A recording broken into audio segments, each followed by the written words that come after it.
I'm gonna tell you how to capture ideas that you get at midnight, and basically how to get those ideas in your head in the first place, basically how to become creative, how to get ideas, and kind of like building up your talent. And I'm gonna give you some art tips, tricks on becoming creative or how to get your own original ideas. But the thing is, I'm gonna just get right away into it. The thing is, I used to think I was, talentless, and I would just admire how all these kids in my class were like so talented. But the thing is, the more you expose yourself to creativity, the more you're gonna be creative. So whether you have the talent in your genes or not, so maybe like subscribe to somebody or follow someone on Instagram or any social media platform that has started their art journey or already been in it for some time. They could be intermediate, beginner, professional, anybody. Just start exposing yourself to creativity and start talking to the kids in your class who draw and just draw, just start drawing. And just truly have interest in what you're doing. And if you clicked on this video, that means you have interest in art, and that's all you need. It's just practice, and I'm gonna tell you how to be more creative and practice. And so the next tip is to observe more. This is one tip that has just boosted up my art, my creative skills, and it just makes you feel more mindful and helps you add stuff to your art that you never thought would make a difference. Like, for example, where are the cheekbones on your face? Like in nature, when you go out, how the sun hits the trees, and how it can produce a halo effect, and how the shadows are actually purple or blue sometimes and not just black, and how the sunset is just amazing, and how the light hits all the clouds and stuff like that, how people walk, how different people talk. It's just so if once you start observing, you will be able to seamlessly express certain emotions and things you want to express in your art much more easily than trying to find out a formula, because while creativity is kind of just an intuitional thing, it has certain rules, but again, you don't want it to make it seem like maths. So just observe more, just start including that in your life, and that will make a huge difference. And talking about the rules of art, which are not really rigid rules that you need to follow or anything, but knowing it will just save you so much time. Because just imagine if you had to figure everything out by yourself, it would be so stressful, you wouldn't even know what to do. As to say, if you have too many colors when you're a beginner, you would totally be confused, and it would be so crazy and stressful. So stuff what this tip means is to basically build your muscle memory, learn the basics of art, how to draw a person if that's what you're focusing on, or how do trees look, how does light reflect on objects like water or just trees or anything, and the color wheel and the color theory and just basic stuff like that, and so many more tiny little things that you will learn or observe as you go on in your art journey. You just need to know the basic things that you want to know right now. So if you want to focus on characters, so how to draw anatomy, stuff like that. If you want to focus on landscapes, how to draw trees, landscapes, buildings, perspective, stuff like that. Just learn the basic and then go from there.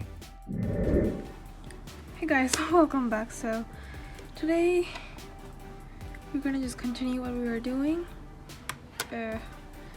It's always the paint from my last paintings always here. I think I need to buy new palettes or something. So today, as the setup says, I'm trying to go for a very pinkish, purple-ish kind of color palette. Look at this. Do you know what this is? These are my brushes that I did not unpack, even though it's been I don't know, around 3 weeks almost since I came back. Oh, yeah, I could just do that. So that's just how I carry my brushes. I just pack them that way so that they don't get damaged in the luggage.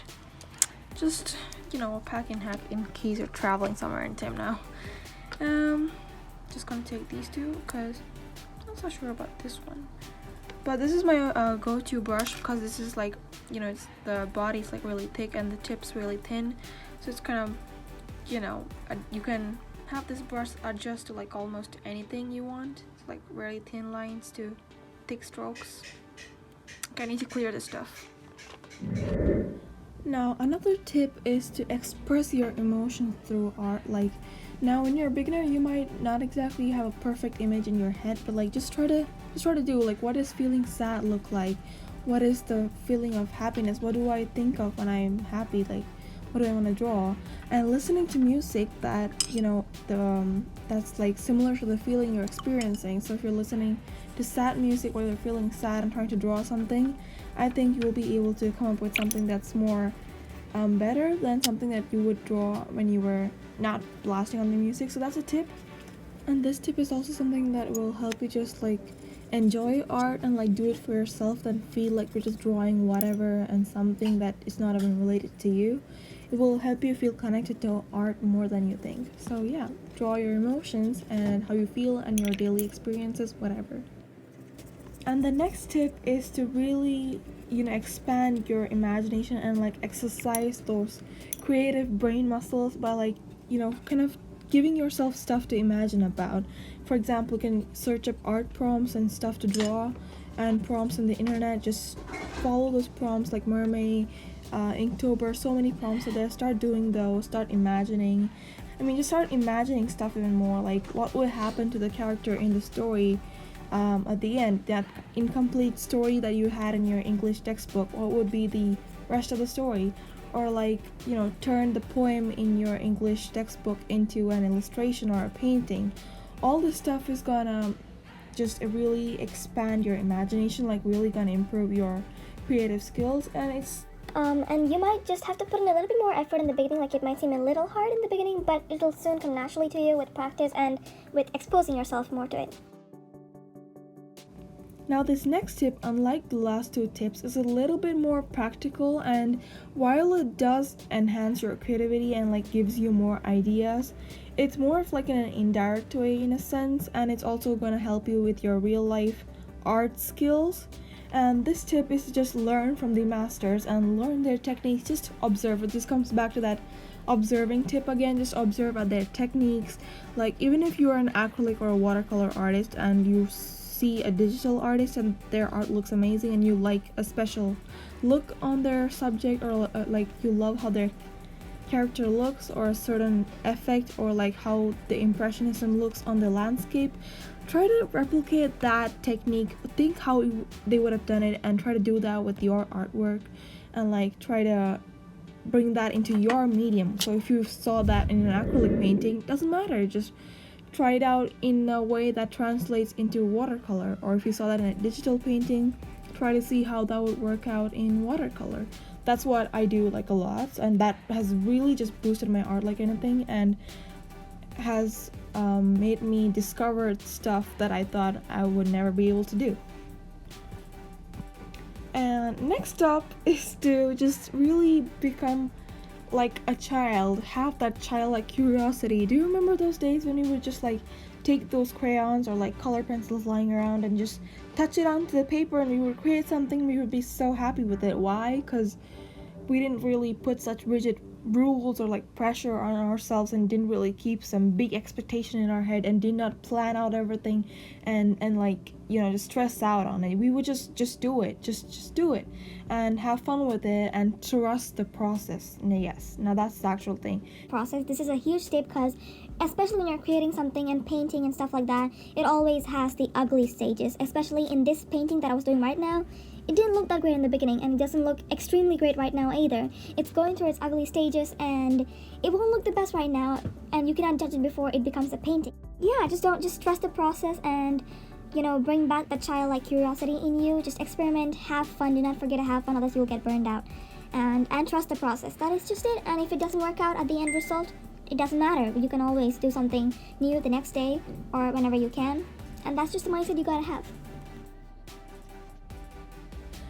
Now, this is the last and one of the most fun tips ever that have like started off many people's art journey, and that is to draw fan art.